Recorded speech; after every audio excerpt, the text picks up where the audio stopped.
महोछा तो उसको कहते हैं जैसे किसी ब्राह्मण ने बता दिया तेरा तेरा पुत्र मर गया और उसकी ये क्रिया कर दे तो बात बने, नहीं तो दुखी हो रहा है, इतने कपड़े ला दे, इतने फलानी चीज लाए, तो वो नकली सा सौदा लाया करे और दुखी होकर रोता हुआ सा टाइम पास करने के लिए पैसा लगाता है कि किसी तरह एक बार यू हो पीछा छूटे। और एक किसी का लड़का हो जा कई वर्षों के बाद, फिर वो खुले दिल पे जोनार जग कराया करता, जग, तो वो खुले दिल तो पैसा लगाता है, कोई कुछ खाओ, खुशी का ठिकाना नहीं है, उसको जग जोनार कहते थे। जीवनार, जग जीवनवार, जोनार माने जीवनवार, तो उसको तो कहते हैं जीवनवार जोनार यानी जग जोनार। और उसको कहते महोछा, जो किसी के मरे हुए पर रोता हुआ सा आदमी दुखी मन से करता है, कंजूसी सी रखता है। तो क्या कहते हैं गरीबदास जी कि कोई तो कहे जग जोनार करी है और कोई कहे महोछा, और बड़े बड़ाई करा करें ये गाली काटे ओछा। कहते हैं ऐसे भंडारे को देखकर, और सभी तनु कह रहे थे ऐसा भंडारा किधर देखा ना सुना, ऐसा भोजन, ऐसी व्यवस्था और ऐसा दान किया। और शेख तकी जलता भुनता ईर्षा वश कह रहा था इसने क्या करे, तो महोछा किया है, महोछा हम 100 करते हैं ऐसे ऐसे। तो गरीबदास जी कहते कोई कहे जग जोनार करी, कोई कहे महोछा, और बड़े बड़ाई करा करें ये गाली काटे ओछा, ये ओछे लोग बिसराया करें ऐसे पुण्य के कर्म को। तो उसी समय जब ये बात शेख तकी ने कही, पीर ने, मुसलमान पीर ने, उसकी जुबान का ताला लग गया, जीभ को अधरंग मार गया, गूंगा और सुनने से बहरा हो गया। भगवान ने नहीं किया, भगवान करते तो उसको पहले ही कर देते, उसने तो पता नहीं कितने कुफर तोले थे, उसके कर्मों ने मार कर दी, मर गया। फिर वो तड़प कर भुगत कर शेख तकी गूंगा और बहरा होकर जीभ को अधरंग मार गया। वो तो है एक पास से। अब क्या होता है कि सिकंदर लोधी ने कहा कि हे केशव जी, आपका काफिला चला गया है, वो आपकी इंतजार कर रहे होंगे, आप गए नहीं।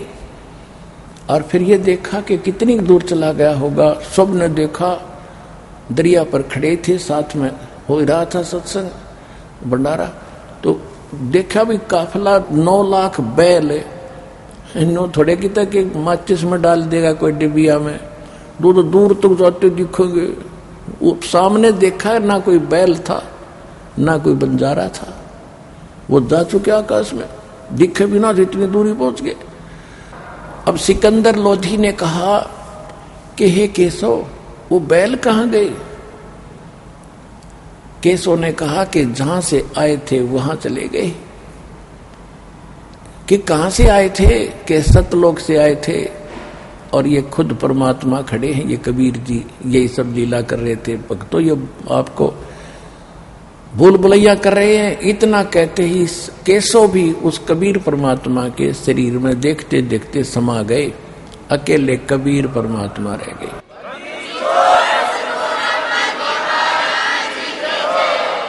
दो ठौर है एक तू भया एक से दो, गरीबदास हम कारणे तुम आए हो मगजो, अनंत कोट ब्रह्मंड का एक रति नहीं भारे, सतगुरु पुरुष कबीर हैं ये कुल के सिरजनहारे। हम सुल्तानी नानक तारे दादू को उपदेश दिया, जात दुलाहा भेद न पाया का सीमा है कबीर हुआ। अपने आत्माओं, आज जो आप दास ने आपसे प्रार्थना की थी प्रारंभ में कि परमात्मा एक लीला कर रहे थे कि आप जी ने यदि परमात्मा पाना है तो मुझ की जैसे मैंने, वो तो एक रोल कर रहे थे हमारे लिए। मैं कितना गरीब था, कबीर जी कह रहे, हमें दिखा रहे, कपड़ा बुनता था, बचे हुए को भी दान करता था और विश्वास पूर्ण रखता था अपने भगवान पर। मालिक ने मेरे लिए क्या किया, यानी खुद तो थे ही वो, पर हमारे को एग्जाम्पल बता रहे हैं कि तुम भी इतना विश्वास मेरे पर करोगे तो तुम्हारे लिए ऐसे खड़ा मिलूंगा तुम्हें मैं।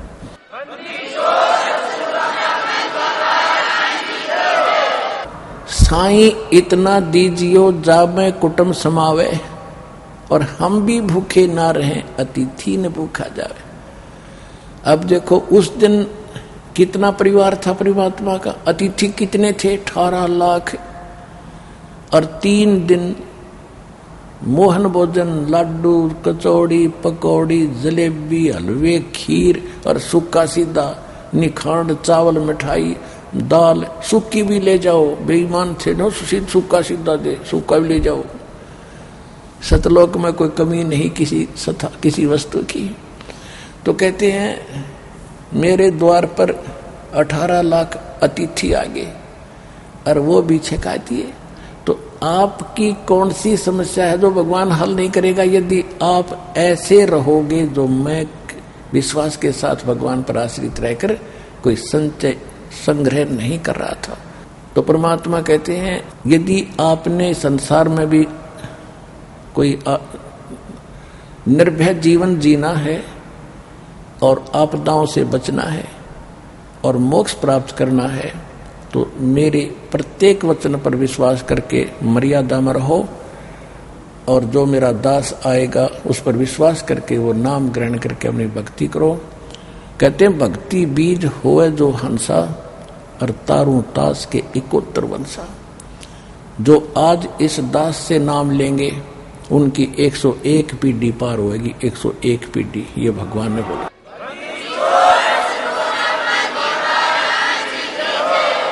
तो 101 पीढ़ी पार होगी और आपका भी मोक्ष होगा। और जिन पितरों के आप श्राद्ध श्रुद्ध कर दुखी हो रहे हो, आप भी नरक में जाने की तैयारी कर रहे थे, वो आपके पितर भी दोबारा मनुष्य जीवन प्राप्त करके आपके घरों में आके और वो मोक्ष प्राप्ति कर जाएंगे। ये सत्कर मान लेना।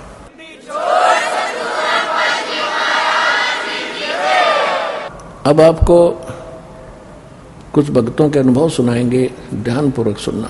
सत साहिब। नमस्कार सर। सत साहिब। क्या शुभ नाम है जी आप जी का? जी मेरा नाम महेंद्र दास है। सर कहाँ से आए हैं आप?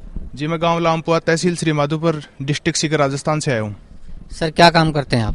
जी मैं टीचिंग का कार्य करता हूँ। सर परम संत सतगुरु रामपाल जी महाराज की शरण आने से पहले आप कौन सी भक्ति करते थे?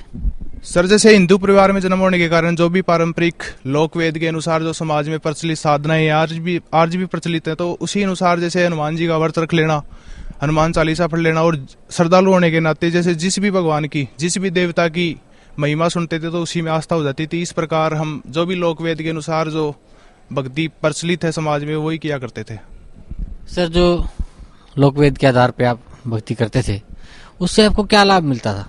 देखो श्रद्धालु होने के कारण हमारी इच्छा थी वो भक्ति करते रहते थे, लेकिन कोई भी ऐसी आत्म अनुभूति नहीं होती थी। जैसे एक तो सबसे पहले तो आत्म संतुष्टि भी नहीं थी, उसे बिल्कुल भी मानसिक शांति नहीं होती थी। और जो भी अगर कोई लाभ हुआ करता था उसका तो बाद में पता चला कि वो तो अपने प्रारब्ध के अनुसार मिलता था, उस भक्ति से तो कोई लाभ होना ही नहीं है। जैसे गीता अध्याय 16 के श्लोक 23 से 24 में बता रखा है कि शास्त्र विधि को त्याग कर जो मनमाना आचरण करते हैं ना तो उनकी गति होती है, ना उनका मोक्ष होता है, और ना कोई उनकी कोई कार्य सफल होता है। तो इस प्रकार वो तो भक्ति बिल्कुल शास्त्र के विरुद्ध थी, उसे तो लाभ कोई होना ही नहीं था। सर परम संत सतगुरु रामपाल जी महाराज की दया कैसे हुई आपके ऊपर? देखो सन 2009 में मैं जयपुर पढ़ाई किया करता था, तो वहाँ पे जिस भी मकान मालिक के घर पे मैं वहाँ रहता था, तो उसका लड़का, उसको ये भक्ति सौदागर को संदेश ये पुस्तक मिली, जो अब इसका नाम ज्ञान गंगा हो गया है। तो जब वो पुस्तक मिली तो वो बताया करता था कि इसमें बता रखा है कबीर जी को भगवान। तो ये बिल्कुल भी ऐसी स्वीकार्य लगी कि कबीर जी तो एक कवि थे, उनके बारे में एक कवि रूप में हमने सुन रखा था। तो फिर भी जैसे कबीर जी के जो महिमा थी, कबीर जी की जो वाणियां थी, उनके प्रति मेरे शुरू से ही श्रद्धा थी। जैसे मेरे 11th-12th में हिंदी साहित्य होने के कारण जैसे कबीर जी की जो वहाँ पे वाणियां पढ़ता था, तो परमात्मा के प्रति मतलब कबीर जी के प्रति बहुत ही आस्था बनती थी। और जो हमारे को टीचर पढ़ाते थे वो भी गहराई से बता किया करते कि कबीर जी ने क्या ज्ञान दिया है। तो इस प्रकार मेरी रुचि तब से थी। तो मैंने वो पुस्तक इसलिए रखी कि इसमें जो कबीर जी की वाणियां हैं वो मैं समझूंगा, वो पढ़ लूंगा। लेकिन कबीर जी तो ये तो स्वीकार्य नहीं है कि कबीर जी तो कवि थे एक। लेकिन फिर हम चर्चा करते रहते थे जैसे आज तक हमने ये सुना था कि ब्रह्मा विष्णु महेश से ऊपर कोई भगवान है ही नहीं, ना इनका जन्म मरण, ये अजरोमर है, ये सर्वेश्वर है, क्योंकि समाज में यही प्रचलित था। और आज तक हमारे जो धर्मगुरु थे, जो भक्ति मार्ग का जिन्होंने ठेका ले रखा है, जो यथार्थ ज्ञान ना होने के कारण जो गुमराह किया करते थे समाज को, तो उन्होंने यही बताया था। आज तक ना तो उनको खुद को ज्ञान था कि शास्त्रों में क्या लिखा हुआ है, तो वो इसी प्रकार से ऐसा ही बताया करते थे कि ब्रह्मा विष्णु महेश अजरोमर है, इनके कोई माता पिता नहीं है। फिर भी श्रद्धा होने के नाते कबीर जी की वाणियों के प्रति वो पुस्तक मैंने रखी, पढ़ते थे, चर्चा किया करते थे। फिर वो भक्त बताया करता था कि आप मानते क्यों नहीं कि कबीर जी को तो ये जो संत रामपाल जी हैं, ये पवित्र जो वेद हैं उनमें प्रमाण करके बताते हैं कि कबीर जी मतलब पूर्ण परमात्मा है। जैसे जिस प्रकार हमने बाद में जो जयपुर के भगत थे उनसे, जैसे संत रामपाल जी से पहले जुड़े हुए थे वो, तो उनसे संत रामपाल जी की डीवीडी मंगवाई। जब संत रामपाल जी ने वेदों में प्रमाण कर दिया, जैसे एक ऋग्वेद मंडल नंबर 9 सूक्त 96 के मंत्र 17 में वहां पे बता रखा है कि शिशु जज्ञानम हरियम अर्जंती सुबंती वहीन मरुत गणेन कबीर गिरवी काव्य ना कबीर संत सोमह पवित्रम अत्यंती रेबन। वहां पे बता रखा है कि परमात्मा वो जानबूझ के प्रकट होते हैं शिशु रूप में, और अपनी वाणियों के माध्यम से गरज गरज के अपनी ऊंची वाणियों के माध्यम से अपना ज्ञान प्रचार प्रसार करते हैं, और कबीर वाणी के माध्यम से, और वो परमात्मा ही होते हैं। इसके अलावा जैसे 18वें श्लोक में बता रखा है कि वो सहस्त्र नाम पदवी कवि नाम, कि वो हजारों कवियों में भी श्रेष्ठ पदवी धारण करते हैं वो, और तृतीय धामम महिषा, मतलब तीसरे धाम में वो परमात्मा रहते हैं। तो इस प्रकार जब वेदों में देख लिया, अब वेदों के बारे में सुन रखा था, वेदों के नाम सुने थे, कुछ पता नहीं था, लेकिन ये जरूर भावना थी वेदों के प्रति कि वेद बिल्कुल सर्व सत्य हैं। और अगर वेदों में ये प्रमाण है कि कबीर जी भगवान है तो बिल्कुल स्वीकार्य है हमारे को। जब संत रामपाल जी महाराज ने ये क्लियर कर दिया तो हमारी खुशी का कोई ठिकाना नहीं रहा। जिस प्रकार जैसे संत रामपाल जी ने और भी क्लियर किया, जैसे ब्रह्मा विष्णु महेश का ज्ञान भी क्लियर किया कि जो विष्णु जी हैं वो अपना स्पिरिचुअल नॉलेज क्लियर करते हैं, जैसे श्रीमद् देवी भागवत पुराण में और अध्याय 3 के जैसे प्रश्न नंबर 123 पे, जैसे विष्णु जी कहते हैं कि हमारा तो आविर्भाव और तिरोभाव हुआ करता है और तुम ही जगत जननी हो, मतलब वो दुर्गा जी तक अपना ज्ञान सीमित करते हैं कि हम दुर्गा जी से ऊपर किसी को भगवान नहीं मानते। विष्णु जी अपना स्पिरिचुअल नॉलेज क्लियर करते हैं और यही स्वीकार्य है श्री ब्रह्मा जी को। तो इस प्रकार दुर्गा जी उसी पुराण में आगे कह रही है कि माल्य नामक राजा को उपदेश देते हुए कि मैं इस ब्रह्म से ऊपर किसी भी भगवान को नहीं मानती, मतलब ब्रह्म सर्वश्रेष्ठ है, जिसका ओम नाम है, वो ब्रह्म लोक में रहता है और सब बातों को छोड़ दो, बस उसी की भक्ति करो। अब वो ब्रह्म गीता जी में कहता है, मतलब ब्रह्म गीता जी में कहता है कि उत्तम पुरुष है तू अन्य, जैसे गीता अध्याय श्लोक 15 के 1 से 4 में और 16-17 में, मतलब वहां पे ब्रह्म ये बताता है कि 3 पुरुष हैं, जैसे 16 में बता रखा है द्वो इमो पुरुष हो लोके छरे च अक्षरे छराणी सर्वाणी भूतानी कुटस अक्षरे, कि संसार में 2 पुरुष है, एक तो सर पुरुष एक अक्षर पुरुष। जैसे सर पुरुष तो ये खुद ब्रह्म है जो गीता ज्ञान दाता है, इसके अलावा एक अक्षर पुरुष है जिसके साथ संग ब्रह्मांड है। इसके अलावा उसी आगे श्लोक में बताया कि उत्तम पुरुष है तू अन्य परमात्मा इति उदारता है, ये लोक तर्यम आविष्य विवर्ती अव्यईश्वर है, कि उत्तम परमात्मा तो इन दोनों से अलग है जो तीनों लोकों में प्रवेश करके सबका धारण पोषण करता है और वही परमात्मा कहलाता है। और इसके अलावा जैसे पहले उसने बता रखी है कि उस परमात्मा को कैसे पाया जाए, उस उत्तम परमात्मा की शरण कैसे ग्रहण की जाए, तो गीता अध्याय श्लोक 4 के 5 में बता रखा है कि अर्जुन तेरे और मेरे तो बहुत से जन्म हो चुके हैं। इसके अलावा 4 के 34 में बता रखा है कि अर्जुन तू उन तत्वदर्शी संतों की खोज कर और उनको दंडवत प्रणाम कर, कपट भाव छोड़कर उनकी सेवा कर, फिर वो तुझे तत्व ज्ञान का उपदेश करेंगे और उसके बाद में तेरे जन्म मरण हमेशा के लिए खत्म हो जाएंगे। अब तत्वदर्शी संत की पहचान क्या है, जैसे गीता अध्याय 15 के श्लोक 1 से 4 में वहां पे पहचान भी बता रखी है। जैसे वहां पे बता रखा है कि उद्रुव मूलम अध्यसाकम अश्वतम प्राव्यम छंदासी यश्य प्रणानी ये तम से वेदवित, कि संसार रूपी एक पेड़ है ये, जिसकी ऊपर की ओर मूल है, मूल मतलब पूर्ण परमात्मा ऊपर की ओर है, नीचे की ओर इसकी शाखाएं हैं, छंद हैं और ये पात रूप संसार है। और जो संत इसको क्लियर करके बता देगा, विस्तार से बता देगा, जो जड़ से लेके पत्तू तक जो सारा विस्तार बता देगा, वो तत्वदर्शी संत है। यह तम से वेदवित, मतलब वो वेदों के तात्पर्य को जानने वाला है, वो तत्वदर्शी संत है। फिर गीता अध्याय 15 के 1-4 में बता रखा है कि उस परमात्मा की जानकारी होने के बाद, मतलब वहां पे परमात्मा आपको पूर्ण मोक्ष देंगे और उस अविनाशी स्थान पे चले जाओगे, वहां पे फिर जाने के बाद तुम्हारा जन्म मरण नहीं होगा। इस प्रकार जैसे गीता अध्याय 18 के 66 में बता रखा है कि अर्जुन सर्वधर्मान परित्यज्य माम एकम शरणम व्रज, कि अर्जुन तो सभी जो धार्मिक मेरे स्तर की जो भी धार्मिक पूजाएं हैं, ओम नाम की साधना है और जो भी ये धर्म यज्ञ है, ये मुझे सौंप और उस एक की शरण में जा। और सर्वधर्मान परित्यज्य माम एकम शरणम व्रज अहम तरुवा सर्व पापों वे मोक्षामि मा शुच, कि मैं तुम्हें सभी पापों से मुक्त कर दूंगा। अब जैसे आज तक जितने भी अनुवाद करता थे गीता के जो भी अनुवादकर्ता थे उन्होंने आज तक वर्ज का अर्थ किया है आना, और वर्ज का अर्थ होता है जाना। तो इस प्रकार इनको यथार्थ ज्ञान न होने के कारण इनको खुद को भी ज्ञान नहीं था और बड़ी दुनिया को भी इन्होंने गुमराह किया। अब संत रामपाल जी महाराज ने ये क्लियर स्पिरिचुअल नॉलेज जनता के सामने दे दिया, और सारी जनता सब पढ़ी लिखी है, सब जात, हर मजहब, हर पंथ, सारे सब पढ़े लिखे हैं, सभी सदग्रंथ इन अनुवादित हैं। तो भगत समाज खुद फैसला कर सकता है कि अपने जो वेद, गीता, पुराणों में क्या गूढ़ रहस्य है।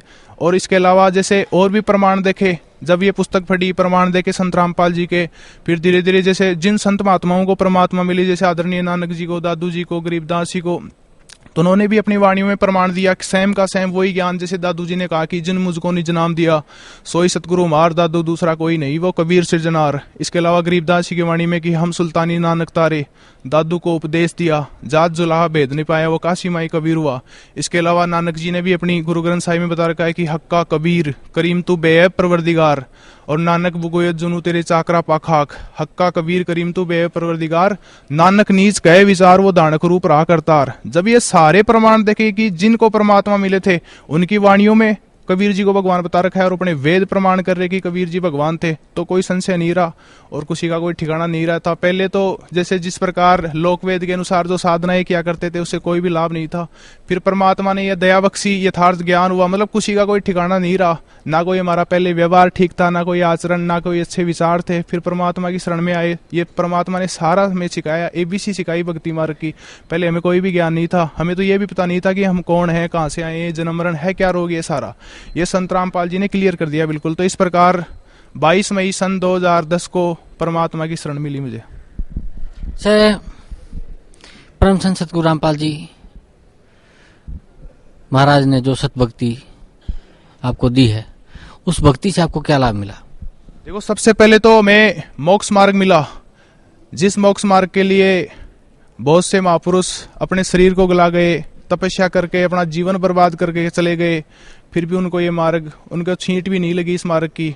और इस परम पिता की ये मेहर हुई कि हमारे ऊपर ये सहज में ये भक्ति मार्ग मिला, ये मोक्ष मार्ग मिला, ये सेल्वेशन का मार्ग मिला, जिसके लिए ये मानव समाज जब से इस काल के लोग में आया है तब से ये तड़प रहा है इस मार्ग को पाने के लिए, और उस परमात्मा का ये यथार्थ मार्ग मिला। इसके अलावा जैसे हमारे परिवार में शांति, कोई व्यवहार ठीक नहीं था हमारा आपस में भी, और जो बड़े भाई था मेरा उसमें भूत प्रेत की बाधा थी, मतलब पारिवारिक बिल्कुल भी अशांति रहा करती थी, कोई अच्छा व्यवहार नहीं था।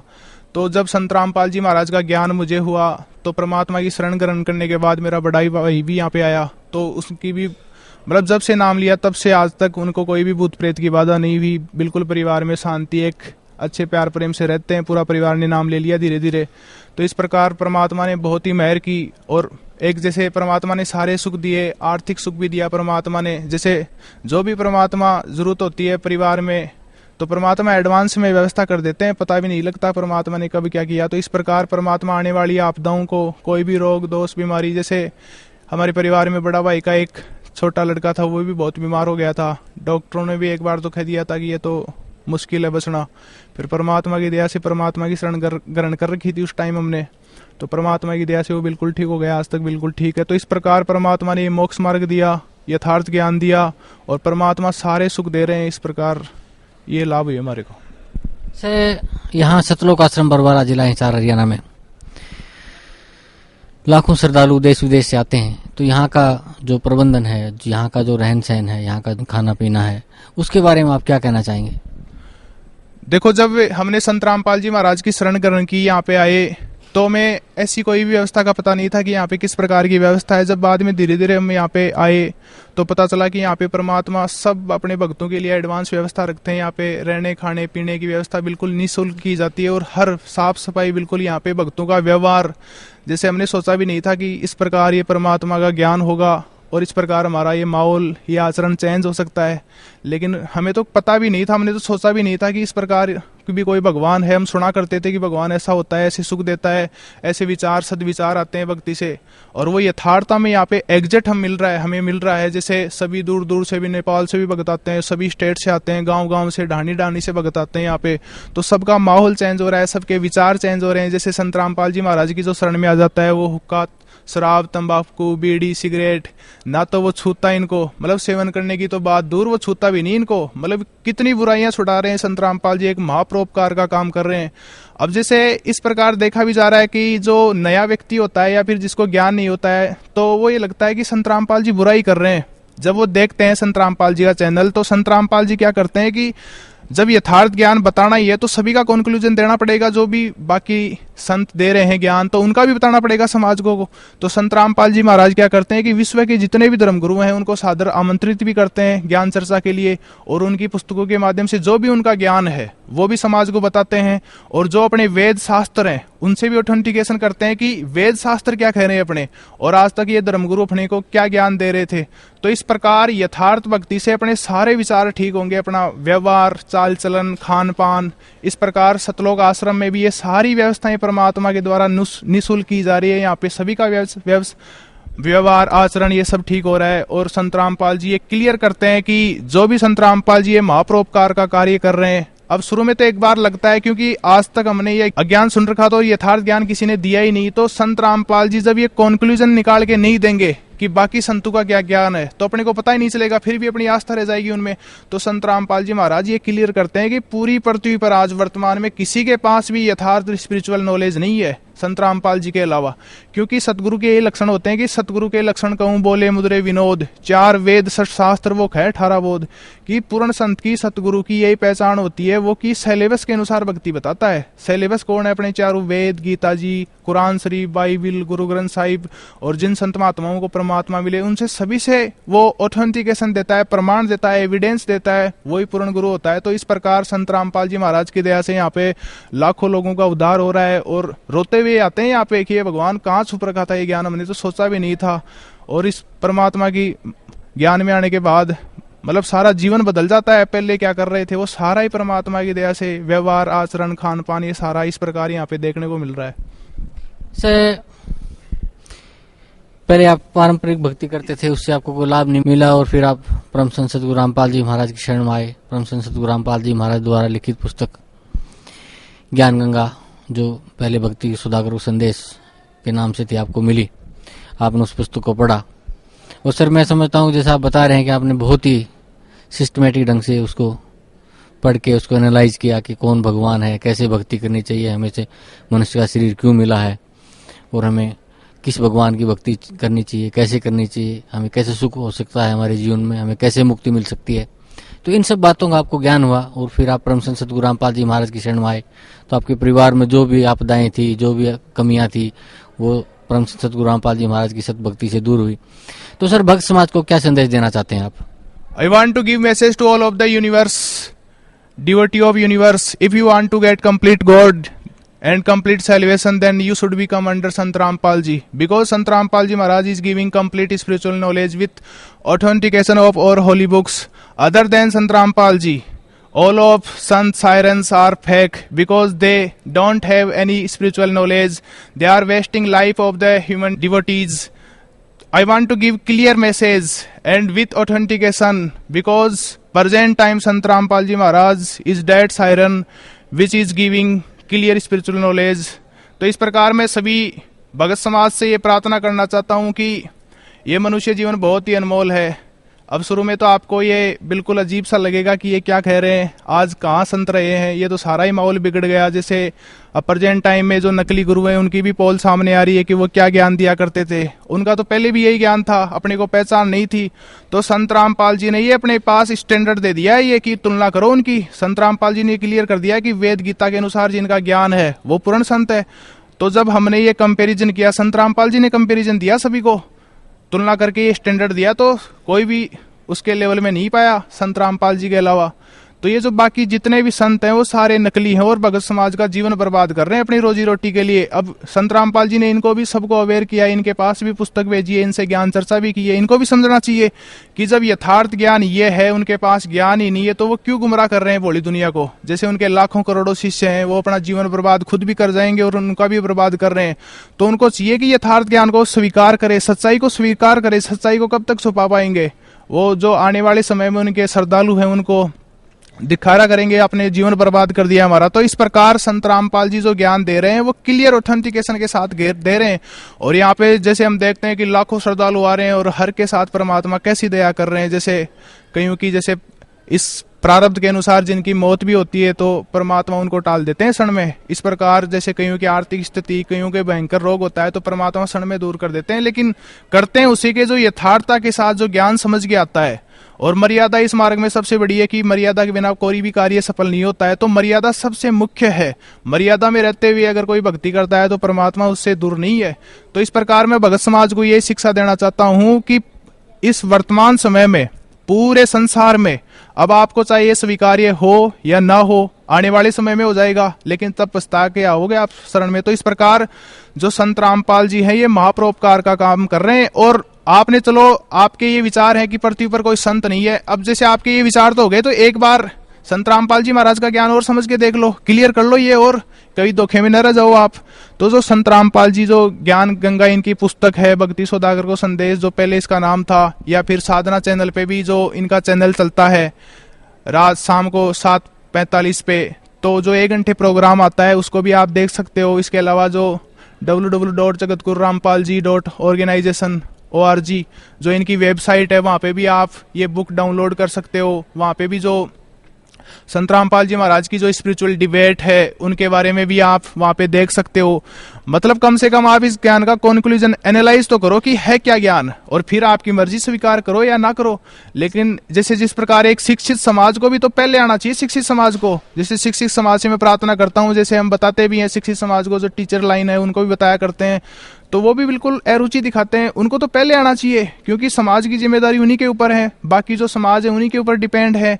और अगर वो समझेंगे, देखेंगे, पहचानेंगे तो अन्य समाज को भी बता पाएंगे यथार्थता। लेकिन वही पिछड़ रहे हैं तो अन्य समाज भी मानता है कि जब ये ध्यान नहीं दे रहे तो उनकी भी एक जिम्मेदारी बनती है कि यथार्थता को सामने लाएं, सच्चाई को स्वीकार करें। क्योंकि ये जो मनुष्य जीवन है ये कोई एक आम बात नहीं है, ये बहुत ही अनमोल मनुष्य जीवन है। इसका पल पल बहुत इंपॉर्टेंट है। जैसे कबीर जी ने कहा है कि कहता हूं कई जात हूं, कहूं बुझा के ढोल, और श्वास जो खाली जात है 3 लोक का मोल।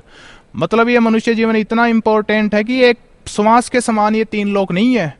तो इस प्रकार एक शिक्षित समाज को भी आगे आना चाहिए, यथार्थता को जानना चाहिए। जैसे सन 2006 में मतलब करोता कांड हुआ था तो वो भी इसी का प्रमाण था कि जब से संत रामपाल जी ज्ञान देते आ रहे हैं वो सारा निष्कर्ष देते आते हैं। क्योंकि बिना निष्कर्ष पता ही क्या चलेगा भक्त समाज को कि कौन क्या ज्ञान दे रहा है। तो संत रामपाल जी जब से ये ज्ञान देने लगे हैं, जैसे उन्होंने आर्य समाज से जो रिलेटेड थे महर्षि दयानंद सरस्वती जी, तो उनकी जो सत्यार प्रकाश पुस्तक थी तो संत रामपाल जी ने उसका पर्दाफाश कर दिया कि उसमें क्या ज्ञान था। उसकी बहुत सी महिमा बन रखी थी कि उनसे महान कोई ज्ञानी नहीं था। जब संत रामपाल जी महाराज ने उनका जो ज्ञान सामने दिया जनता के सामने, अब जैसे उनका क्या ज्ञान था वो बताया करते थे कि परमात्मा निराकार है। अब अपने वेद प्रमाण कर रहे हैं कि परमात्मा राजा के समान दर्शनीय है, वो सह शरीर है, तीसरे लोक में रहता है परमात्मा। अब वो बताया करते थे परमात्मा निराकार है। अब वो ही अनुवाद करता है, वहां पे वेदों में बता रहे हैं क्लियर, उस संस्कृत में लिखा हुआ है कि परमात्मा राजा के समान दर्शनीय है, और सत्यार प्रकाश में वो बता रहे हैं कि परमात्मा निराकार है। सत्यार प्रकाश में उन्होंने ये भी बताया कि परमात्मा पापनाश नहीं कर सकता। अब वेदों में ये प्रमाण अनुवाद करता वो खुद है, वहां पे बता रखा है कि परमात्मा घोर से घोर पाप नाश कर सकता है। कबीर अंगारी असी बम्बारी अर्शी स्वर्षा। तो इस प्रकार परमात्मा की घोर से घोर पाप को भी नाश कर सकता है। इसके अलावा उन्होंने और भी ज्ञान दिया है जो बिल्कुल अज्ञान था उनका, कि सूर्य पर भी लोग रहते हैं। तो इस प्रकार उन्होंने बेतुकी बातें की है, वो संत रामपाल जी ने जनता के सामने प्रेजेंट कर दी। तो जो रोजी रोटी चलाते थे इस सत्यार प्रकाश को बेच के, अब उनकी वो बंद होने लगी। तो उन्होंने सन 2006 में प्लानिंग बनाई कि या तो इस संत को गुमराह कर दो, अफवाहें फैला दो कि इनके अनुयायी इनको छोड़ के चले जाएं, या फिर भगत समाज है वो गुमराह हो जाए, इनके ज्ञान को ना स्वीकार करे, या फिर इन संत को मार दो।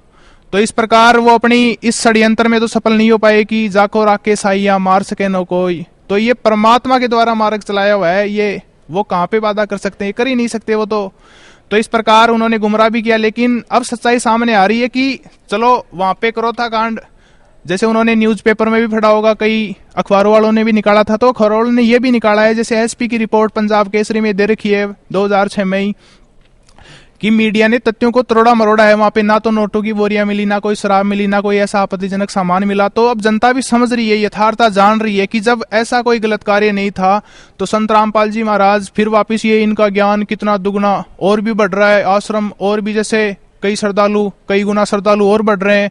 और सुप्रीम कोर्ट ने वापिस वो जो आश्रम था करोथा का वो वापिस सौंप दिया गया सुप्रीम कोर्ट के द्वारा। और जनता परिचित हो रही है कि यथार्थता तो अगर करोथा में अगर ऐसा होता तो बरवाड़ा में भी ऐसा होता। लेकिन जनता अब बहुत ही शिक्षित हो गई है, अब गुमराह नहीं कर सकते ये नकली गुरु उनको। तो जो नकली गुरु भी आज ये धारणा बनाए हुए हैं कि उनकी रोजी रोटी चल जाएगी, ऐसे ज्ञान से अज्ञान को बनाए हुए या फिर सच्चाई को छुपा के वो गुमराह कर सकते हैं। लेकिन ऐसा अब नहीं हो सकता, क्योंकि भगत समाज शिक्षित है और वो जैसे यथार्थता को देखता आ रहा है, वो परिचित हो रहा है कि उनकी क्या ज्ञान था उनका। तो इस प्रकार सभी भगत समाज से मैं यही प्रार्थना करूंगा कि वर्तमान समय में संत रामपाल जी महाराज वो परम संत हैं जिनके लिए ये मनुष्य जीवन हमें मिला है, यथार्थ भक्ति के लिए, मोक्ष प्राप्ति के लिए। और वो आज सहज में सतलोक आश्रम बरवाड़ा जिला हिसार हरियाणा में यथार्थ ज्ञान दे रहे हैं। इस परोपकार का महान कार्य वो कर रहे हैं। तो सभी से प्रार्थना है कि संत रामपाल जी महाराज की शरण में आए और अपना कल्याण करवाएं।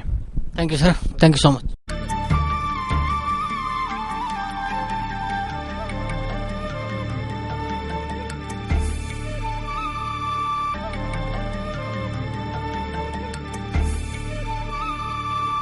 नमस्कार दर्शकों, आप देख रहे हैं हमारा विशेष कार्यक्रम आध्यात्मिक ज्ञान चर्चा। दर्शकों, जगत गुरु संत रामपाल जी महाराज ने धार्मिक प्रवक्ता डॉक्टर जाकिर नाइक जी की चुनौती को सहर्ष स्वीकार करते हुए उन्हें 9 मार्च से 14 मार्च तक लाइव डिबेट के लिए अर्थात ज्ञान चर्चा के लिए सादर आमंत्रित किया था। लेकिन सीना ठोक कर डिबेट की चुनौती देने वाले डॉक्टर जाकिर नाइक जी ने इस बहाने के साथ ज्ञान चर्चा में भाग लेने से मना कर दिया कि पहले उनके पास कार्यक्रम से संबंधित सारी जानकारी भेजी जाए। हम उन्हें कार्यक्रम से संबंधित सारी जानकारी पहले ही भेज चुके थे। उनके कहने के बाद हमने दोबारा फिर सारी जानकारी उन्हें भेजी और उन्हें दूसरी बार 23 मार्च तक का समय दिया। लेकिन डॉक्टर जाकिर नाइक जी ने दूसरी बार भी ज्ञान चर्चा में भाग नहीं लिया। उसके बाद हमने फिर तीसरी बार 4 अप्रैल तक का समय आध्यात्मिक ज्ञान चर्चा के लिए निर्धारित किया। लेकिन डॉक्टर जाकिर नाइक जी ने तीसरी बार भी जनहित के लिए ज्ञान चर्चा में ना आकर के हमें उनके विचार उनकी डीवीडी कैसेट से लेने के लिए बाध्य कर दिया है। इसलिए आज हम डॉक्टर जाकिर नाइक जी के विचार उनकी डीवीडी कैसेट से ले रहे हैं तथा संत रामपाल जी महाराज के विचारों को हम उनकी वीडियो रिकॉर्डिंग से ले रहे हैं। हम आपको 19 जून से 24 जून तक दोनों के विचारों के माध्यम से हर पहलू पर रूबरू करवाएंगे। दर्शकों, इस ज्ञान चर्चा को देखकर आपको स्वयं निर्णय करना है कि क्या सत्य है और क्या असत्य है। हम डॉक्टर जाकिर नाइक जी को अब भी 19 जून से 24 जून तक का समय देते हैं। इस दौरान वो जब चाहे जनहित में जनता के सामने आकर के अपने विचार रख सकते हैं। तो आइए अब शुरुआत करते हैं आध्यात्मिक ज्ञान चर्चा की और जानते हैं डॉक्टर जाकिर नाइक और जगत गुरु संत रामपाल जी महाराज के आध्यात्मिक विचार। दंडवतम गोविंद गुरु बंधु अविजन सोए, पहले भये प्रणाम तिन नमो जो आगे होए। पुण्यात्माओं, जब आपको ये तत्व ज्ञान होगा तो पता चलेगा कि हम एक ही परमात्मा के बच्चे हैं, हम भिन्न भिन्न नहीं हैं। कोई तो कहता है कि जैसे पवित्र हिंदू धर्म के श्रद्धालु कहते हैं हमारा हिंदू धर्म अच्छा है, और मुसलमान धर्म के श्रद्धालु कहते हैं हमारा मुसलमान धर्म सर्वश्रेष्ठ है, सर्वोत्तम है। मैं चैलेंज करता हूं, मैं दावे के साथ कह सकता हूं कि कोई भी शख्स सारी दुनिया में एक भी इस्लाम की बुनियादी बात को साबित नहीं कर सकता कि ये इंसानियत के खिलाफ है। ये मेरा चैलेंज है, ये मेरा दावा है। ईसाई धर्म के श्रद्धालु कहते हैं कि ईसाई धर्म सर्वश्रेष्ठ है, और सिख धर्म के मानने वाले श्रद्धालु कहते हैं सिख धर्म सर्वोच्च है। हम क्या कहते हैं, ये दास क्या कहता है, हमारा क्या धर्म है कि जीव हमारी जाति है, मानव धर्म हमारा हिंदू मुस्लिम सिख ईसाई कोई धर्म नहीं है न्यारा। जब हम परमात्मा के इस अध्यात्म ज्ञान से पूर्ण रूप से परिचित हो जाएंगे, फिर हमें कोई भी दूसरा दिखाई नहीं देगा, सब अपने से लागेंगे, अपने से दिखाई देंगे। जब तक हम तत्व ज्ञान से परिचित नहीं है, तभी तक हम अपने अपने धर्मों को श्रेष्ठ मानते हैं, दूसरे के धर्म को अश्रेष्ठ मानते हैं। ये भी हमारी अध्यात्म ज्ञानहीनता है कि हम धर्म को भी अच्छा और बुरा कहते हैं। धर्म तो अच्छा ही होता है, वो बुरा होता ही नहीं। और जो व्यक्ति धार्मिकता से गिर जाते हैं वो बंदे धर्मी नहीं होते। धार्मिकता के अंदर कौन कौन से पॉइंट आते हैं? नंबर 1, तंबाकू सेवन नहीं करे। नंबर 2, मांस नहीं खावे। नंबर 3, शराब नहीं पीनी चाहिए एक धर्मात्मा को, पुण्यात्मा को, धर्मी पुरुष को। चोरी नहीं करनी चाहिए, डाके नहीं डालने चाहिए, जारी पर स्त्री गमन नहीं करनी चाहिए, रिश्वतखोरी, जीव हिंसा, किसी की आत्मा को नहीं दुखाना चाहिए। इन धर्म के नियमों का जो पालन करता है वो धर्मी व्यक्ति है, वो धर्म आत्मा है, वो पुण्य आत्मा है। इनका जो पालन नहीं करता है वो किसी भी धर्म में रह रहा है, वह व्यक्ति धर्मी नहीं है, वो पुण्य आत्मा नहीं है, वो धर्म की उन मर्यादाओं को भंग किए हुए है। एक भक्त ने एक मुसलमान प्रवक्ता के प्रवचन सुने। उस भक्त ने इस दास से कहा कि मैंने उस मुसलमान प्रवक्ता के प्रवचन सुने, उनकी सीडी मंगाई, सीडी देखी, डीवीडी, वीडियो, और उसने एक चैनल भी चला रखा है पीस चैनल के नाम से। और इंटरनेट के अंदर एक यूट्यूब नाम का कोई इंटरनेट सिस्टम है, उसके अंदर भी उसकी वीडियो डाली गई है। उस श्रद्धालु भक्त ने इस दास को कहा कि मैं कुछ उनकी सीडी लाया हूं, उनके द्वारा लिखी हुई कुछ पुस्तक भी हैं, वो सभी मुझ दास को दी और कहा कि आप उस पर कुछ विवेचन करें। उसने दावा किया है कि मैंने लगभग हिंदुस्तान के अंदर 30-40 हजार हिंदुओं को मुसलमान बना दिया। पुण्यात्माओं, परमात्मा पाने के लिए हमने चाहे मुसलमान बनना पड़ो, चाहे हमने हिंदू बनना पड़े, चाहे सिख बनना पड़े, चाहे ईसाई बनना पड़े, हमने बनना ही पड़ेगा, क्योंकि मोक्ष अति आवश्यक है। आत्मा परमात्मा के लिए भटक रही है, जब तक ये परमात्मा से नहीं मिलेगी इसको संतोष नहीं हो सकता। इस दास ने वो सीडी देखी, डीवीडी देखी, सुनी, उस मुसलमान प्रवक्ता श्रद्धालु की पुस्तक भी लिखी हुई पढ़ी। उसने एक बहुत अच्छी बात कही है कि किसी भी धर्म को जानने के लिए ये मत देखो कि उस धर्म के व्यक्ति क्या कर रहे हैं और क्या कह रहे हैं, उसकी अपेक्षा उस धर्म की उन होली बुक्स को देखो, पवित्र पुस्तकों को पढ़ो और उसी को आधार मान के फिर आप समझो कौन से धर्म में वो पवित्र पुस्तक क्या बोल रहे हैं, उसको आधार मानकर चले।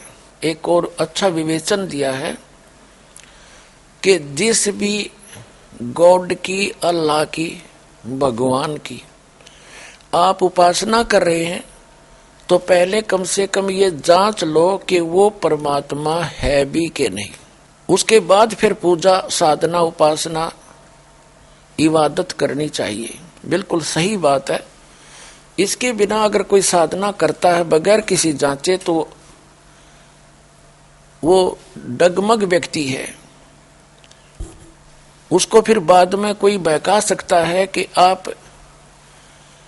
आपका इष्ट, आपका अल्लाह, आपका भगवान ये पूर्ण परमात्मा नहीं है, तो वो डगमग हो जाएगा। जब तक स्वयं दृढ़ नहीं होगा, अपने धर्म की पुस्तकों से या अन्य धर्म की पुस्तकों से वो निर्णय नहीं कर लेगा, तुलना नहीं कर लेगा कि आप जिस अल्लाह या खुदा भगवान की पूजा कर रहे हो वो भगवान अल्लाह गॉड है भी कि नहीं। दर्शकों, अभी आपने सुने जगत गुरु तत्वदर्शी संत रामपाल जी महाराज के विचार। और आइए अब जानते हैं मुसलमान धर्म के प्रवक्ता डॉक्टर जाकिर नाइक जी के विचार।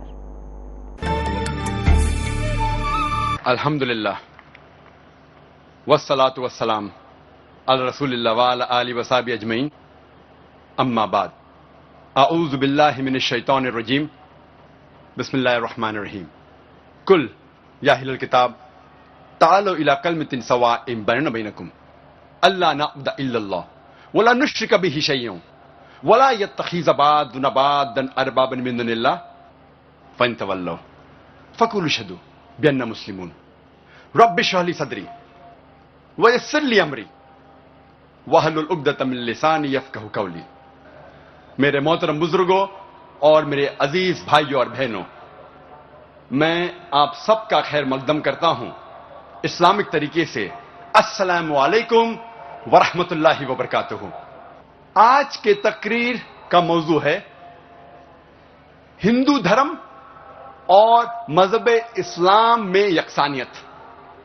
मैंने इस तकरीर के शुरू में कुरान मजीद की एक आयत सूरे अल इमरान सूरा नंबर 3 आयत नंबर 64 की तिलावत की, जिसमें अल्लाह सुब्हानहू व तआला फरमाते हैं, कुल या अहलल किताब, कहो अहले किताब से, तालो इला कलिमतिन सवाइम बैना बैनकुम, आओ उस बात की तरफ जो आप और हम में यकसा है। सबसे पहली बात है अल्लाह नअबुद इल्लल्लाह, हम सिर्फ अल्लाह सुब्हानहू व तआला, सिर्फ खुदा की इबादत करें। वना नुश्रिक बिही शैय्यन, हम खुदा के साथ किसी और को शरीक न करें। वला यत्तखिज़ बादुना बादन अरबाबन मिन दुनिल्लाह, हम हमारे में से किसी और को खुदा के अलावा किसी को रब न बनाएं। फन तवल्लो, अगर वो मुड़ जाए, फकुल शदू बिअन्ना मुस्लिमून, हम शहादत देते हैं कि हम मुस्लिम हैं और हम हमारी सारी रजा अल्लाह के हवाले करते हैं। ये कुरान मजीद की आयत कहती है, कुल या अहलल किताब, कहो अहले किताब से, यहूद और नसारा से। ये आयत खुसूसन अहले किताब के लिए है, लेकिन आम तौर पे ये कोई भी गैर मुसलमान के लिए इस्तेमाल की जाती है। अल्लाह फरमाते हैं, तालो इला कलिमतिन सवाइम बैनना बैनकुम, आओ उस बात की तरफ जो आप और हम में यकसा है। सबसे पहली बात अल्लाह नअबुद इल्लल्लाह, हम सिर्फ एक खुदा की इबादत करें। कोई भी मजहब, कोई भी धर्म समझने के लिए हमें धर्म के मानने वालों को नहीं देखना चाहिए, क्योंकि अक्सर धर्म के मानने वाले या मजहब के मानने वाले खुद नहीं जानते उनका धर्म या उनका मजहब क्या कह रहा है।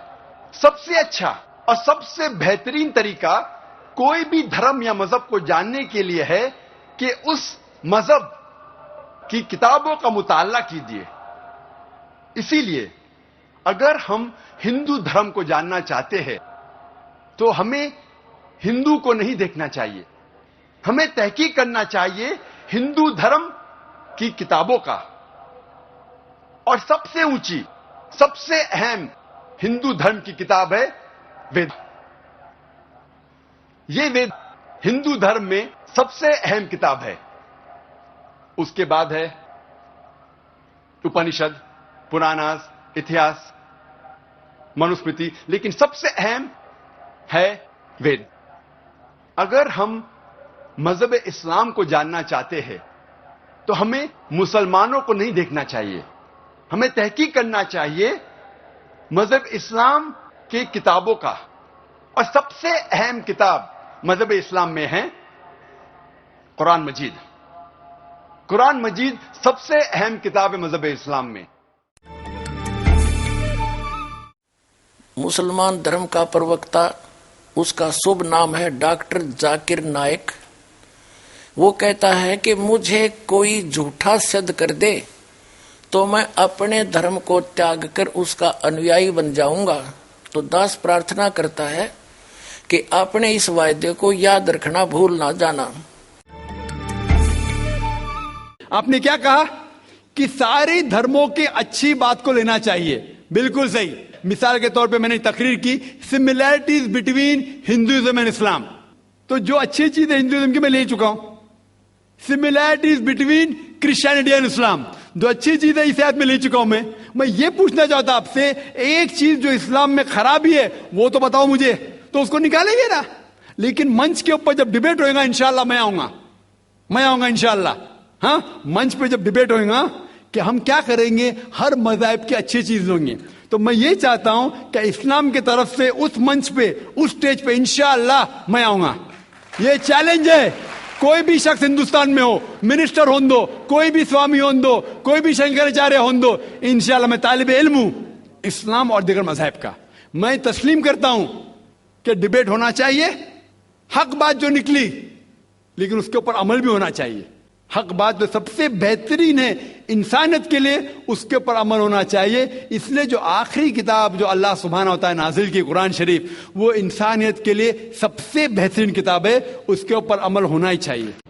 मैं आपको सलाम करता हूँ। मैं हिंदू के घर की हूँ। मेरा आदमी मुसलमान है, मोहम्मद हामिद कुरैशी।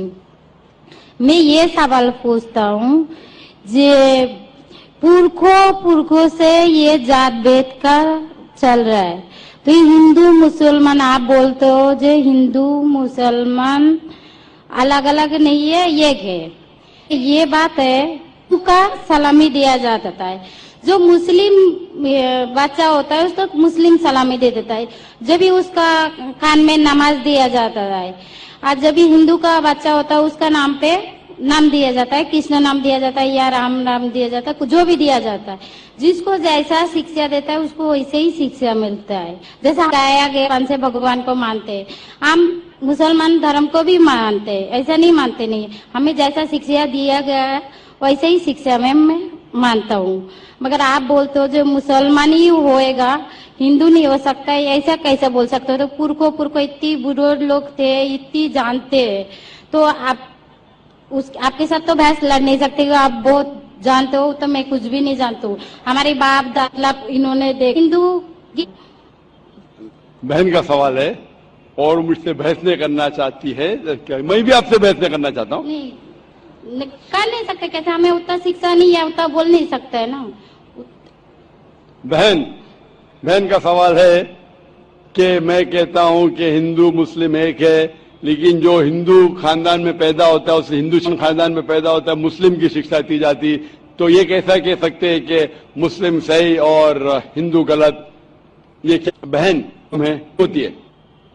चार होता है। माशाअल्लाह। तो ये मत कहो कि आपको शिक्षा नहीं है। अगर गांव से कोई आती है लड़की और कहती है कि मेरे वालिद ने मुझे सिखाया 2 + 2 = 5, तो आप क्या कहेंगे उससे? 4 के पास 5 कैसे होगा? तेरे वालिद को मैथमेटिक्स नहीं आती थी? नहीं, मेरे वालिद ने तो सिखाया। उन्हें कहेंगी अच्छा ठीक है, 2 + 2 = 4 भी, 2 + 2 = 5 भी। ये कहना गलत है। दोनों में से तहकीक करने पड़ेगा, कौन सा सही है उसके ऊपर अमल करे। नहीं आती हूँ किसे मुस्लिम भी से 2 = आप जो नहीं जानते 2 + 2 = 4 है, वो कहते 5 है। तो क्योंकि खुदा ने आपको इल्म दिया, अकल दिए, आपका फर्ज है कि आप उनसे कहे बहन जी 2 + 2 = 5 नहीं, 2 + 2 = 4 है। फिर वो कहेंगे अच्छा दोनों सही है, तो आप बोलेंगे नहीं दोनों सही नहीं, 2 थे। उसी तरीके से अगर किसी के वालिदैन ने उसे गलत सिखाया कि बुत परस्ती करना, जब हिंदू मजहबी किताब में कहा गया है कि बुत परस्ती गलत है, तो जिसके पास इल्म है, मैं तालिब इल्म हूं, मैं एक स्टूडेंट हूं इस्लाम एंड कंपैरेटिव रिलीजन का, तो मुझे जब इल्म है मैं जरूर कहूंगा जो लोग से जो गलत कह रहे हैं फॉलो करो। मेरे हिंदू मजहब के, क्रिश्चियन मजहब के, ईसाई मजहब से, उसे कहते डायलॉग। मैं स्टूडेंट, वो पीएचडी डॉक्टर, मैं उनसे डिस्कशन करता हूं, डायलॉग करता हूं, डिबेट करता हूं। अगर मुझे गलत साबित करो, मैं बदलने को तैयार हूं। आप मुझे साबित करो, चैलेंज।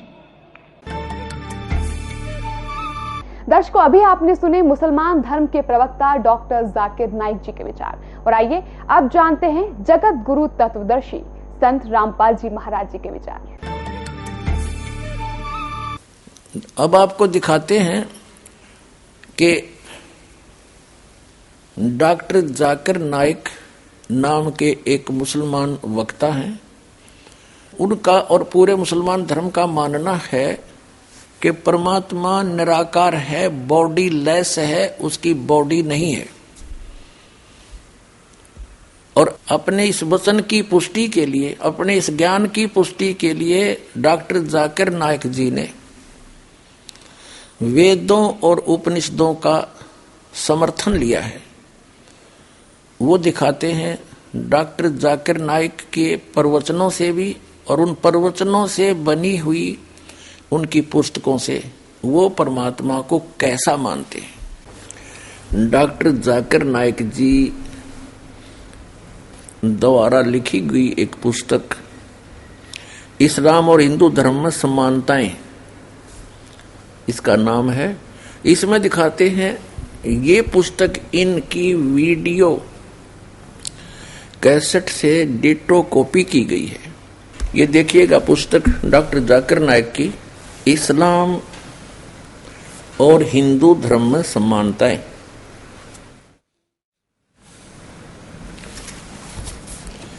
इस्लाम और हिंदू धर्म में समानताएं, डॉक्टर जाकिर नाइक, अनुवादक हैं A.M. फहीम। ये यहां से छपी है और ये इसका पूरा डिटेल है। कॉपीराइट 2008 ऐसे।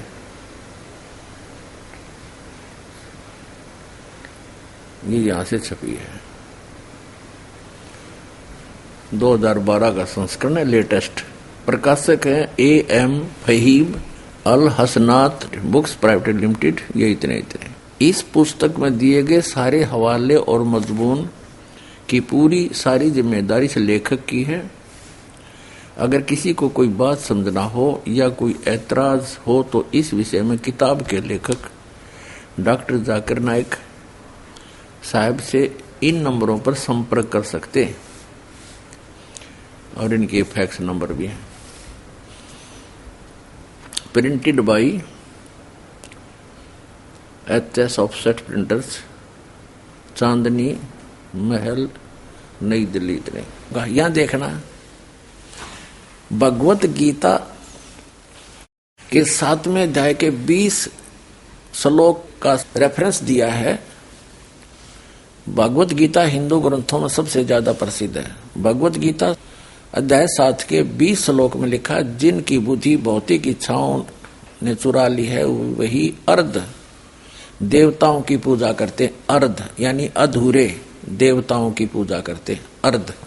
अब इस पुस्तक से हमने इतना ही लेना है। अब आपको दिखाते हैं इंग्लिश के अंदर एज इट इज इसी की स्पीच है। ये देखिएगा, similarities between Hinduism and Islam, doctor Zakir Naik. ये है वही similarities between Hinduism and Islam by doctor Zakir Naik, Farid book depot private limited. Similarities between Hinduism and Islam, doctor Zakir Naik, edition 2008 का, रुपये 40, मूल्य 40। Farid book printed by Mohammad Nasir Khan for Farid book depot private limited, street Pataudi house, Daryaganj, New Delhi. इतने और branches ये सारा डिटेल दे रखे। Printed in Farid enterprises Delhi 6। ठीक, अब इसके हम आपको ले चलते हैं इस पुस्तक के पेज नंबर 10 पर। यहां से पढ़ते हैं हम, भगवत गीता का वही अध्याय नंबर 7 के the most popular amongst all the Hindu spirituals is the Bhagavad Gita. The Bhagavad Gita mention अध्याय चैप्टर 7 मंत्र 20।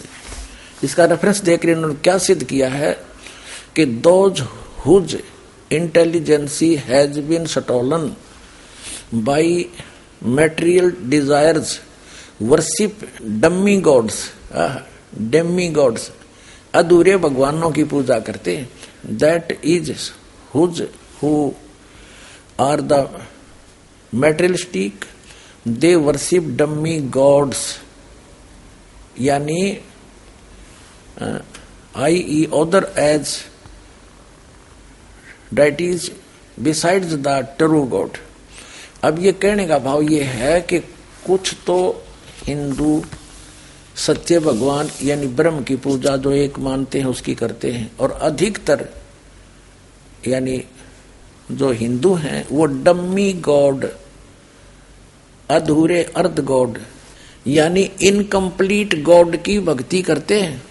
अब जो कंसेप्ट क्लियर करने दास जा रहा है कि भगवान को मुसलमान धर्म के व्यक्ति, वैसे तो पूरे विश्व के व्यक्ति सभी निराकार कहते हैं क्योंकि तत्व ज्ञान उनको है नहीं।